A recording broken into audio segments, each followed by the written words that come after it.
Rayvines uyo anonzi Melusi Chiripo wako, a digital content creator, has been criticized for cyberbullying Solomon Harudzibwi achishandisa albinism yanga iri nyaya yekukomenta kuimba kunoita Winky D. Solomon anyora akati Winky D is the greatest of all time. Melusi akati aiwa uyo hagoni kuimba akaguma kare kuimba ndiyo hit muna 2013 saka pazokomenta Solomon Melusi abva amuti aiwa ndosaka uchishisha ukarohwa nezuva.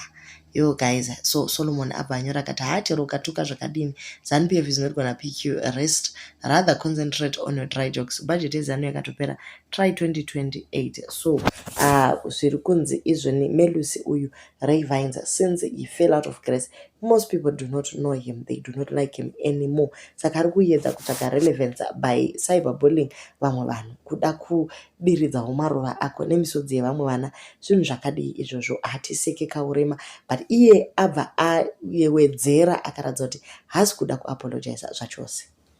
Hello Zimbabwe, what's good? My name is Melusi, aka Rayvines. So at this moment, I've made a tweet, and I've reconsidered, and I sat down and reconsidered, and I'd like to say,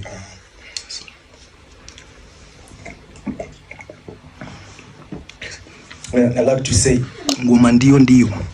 He is also known for kutuka mwana wa President Robert Mugabe, but in 2021 he issued an apology. But this time avati kuna Solomon, iwewe Solomon, handingathomboudzirwe newe kuti ndistope zvandiri kuita. Most people are very disappointed. Albinism is something that people are actually being made aware of.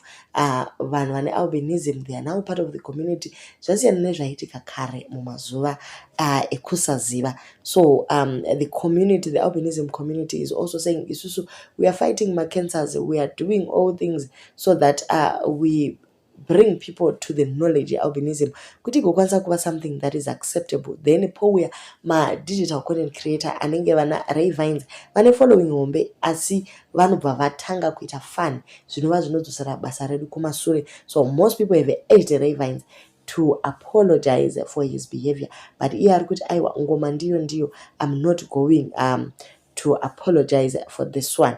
Unotoona kuti uwanana wakawanda maari kana vanhu vachinge vane tsana, why vasingatukani nezvimwe zvisiri something that you do not have control over, especially disabilities pamwe chete nealbinism dzakadai idzi. Do leave your comments down below on what you think about Rayvines, kuti apologize here kana kuti ndo magame acho zvingorekwa zvakadaro.